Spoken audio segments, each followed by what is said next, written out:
ஜெய ஜெய சங்கர ஹர ஹர சங்கர. நேற்று உரையில் அத்வைத்தத்தின் பொருள் விளக்கத்தை நாம் பார்த்து கொண்டிருந்தோம். அதாவது ஜீவாத்மாவும் பரமாத்மாவும் ஒன்றுதான். தான் என்பதுதான் ஆத்மா. விழிப்பு, கனவு, உறக்கமாகிய 3 நிலைகளிலும் விளங்குவது அதுவே. உடல் அழிந்து வேறு பிறவி எடுத்தாலும் ஆத்மா அழியாது. வேறு பிறவி அதை எடுத்துக்கொள்ளும்.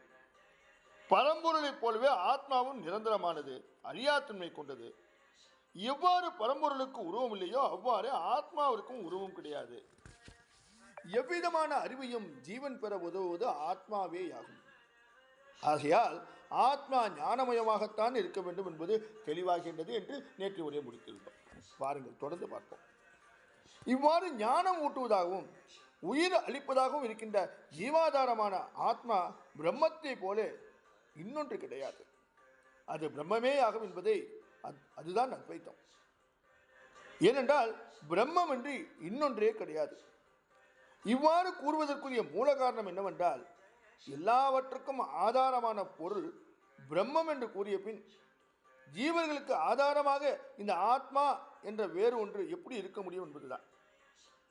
பல ஜீவாத்மாக்கள் இல்லை.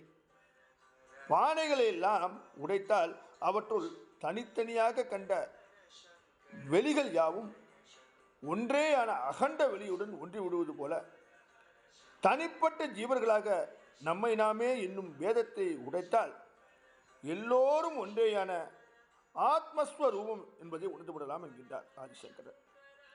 அந்த நிலையில் பரமாத்மா ஜீவாத்மா என்ற 2, அதாவது துவைத்தம் கிடையாது. இதனால்தான் அத்வைத்தம், அதாவது அத்வைத்தம் என்று பெயர் வந்தது. உண்மையில் ஆச்சாரியார் உலகத்தை அசத்தியம் என்று கூறவில்லை, மித்தியை, அதாவது பொய் என்றுதான் கூறுகின்றார். அதாவது உலகை நாம் எப்படி காண்கின்றோமோ அந்த தோற்றம் பொய் என்று மட்டுமே கூறுகின்றார். உண்மையில் இந்த உலகம் பிரம்மமே என்கின்றார் அந்த பெருமாள். பளபளக்கும் கிளிஞ்சலை வெள்ளி என்று நினைக்கின்றோம். இருளில் கயிற்றை கண்டு பாம்பென மிரளுகின்றோம். அருகில் சென்று பார்த்த பின் அது வெள்ளி என்று, பாம்பு என்று என்பதை உணர்கின்றோம். ஆனால் கிளிஞ்சல் கயிறுதான் என்று அறிகின்றவரை காணப்படும் தோற்றம் உண்மைதானே. ஆனாலும் அதன் இறுதி உண்மை இல்லை. இதுவே மித்தியை, அதாவது பொய் தோற்றம் என்று சொல்வோம். அதுபோல இப்போது நாம் உலகு என காண்பது அவ்வாறு காணும் வரையில் உண்மையே. எனினும் அதனை பிரம்மமாக காண தொடங்கிய பின் முன்பு இருந்த ஞானம் தவறு. அது உண்மையில் அஞ்ஞானம் அல்லது அவித்யை என்பது பொருளாகின்றது. இதுபோல ஒரு நிலையில் உண்மையாகவும் வேறு நிலையில் பொய்யாகவும் விளங்கும் தத்துவத்தை தான் பிராதிபாசிக சத்தியம் என்கின்றார் அந்த பெருமாள். பிராதிபாசனம் என்றால் ஒரு பொருள் இன்னொன்று போல தோன்றுவதாகும். உலகம், அதில் உள்ள எந்த பொருளும் உண்மையில் பிரம்மமே. அப்படி இருப்பதே பிரம்மமாக தெரியாமல் உலகு போலவும், அதில் உள்ள ஒவ்வொரு வஸ்து உலகு போலவும் தோன்றுவதால் பிராதிபாசிகம் ஆகின்றது. நடைமுறையில் உண்மையாக காணும் உலகை வியாபகாரிக சத்தியம் என்று முதலில் ஒப்புக்கொள்வது போல கூறி தர்க்க ரீதியில் ஆராய்ந்து இறுதியில் உலகும் பிராதிபாசிக சத்தியம்தான் என்று காண செய்கின்றார். இவற்றுக்கு மேம்பட்ட உண்மை நிலையே எல்லாம் பிரம்மம் என உணர்வதே பாரமார்த்திக சத்தியம் என்று அழைக்கப்படுகின்றது.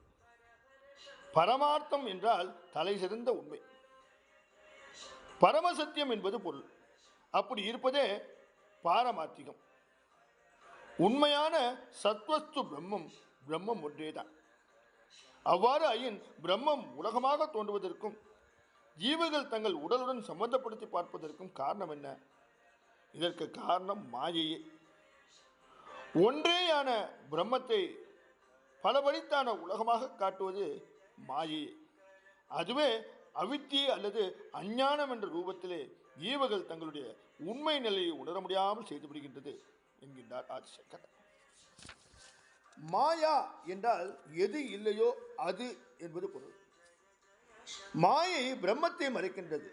அதனிடத்தில் பெரிதொன்றான உலகத்தை ஏற்றி வைத்து காட்டுகின்றது. எனவே அதனை எப்படி இல்லாதது என்று கூற முடியும்?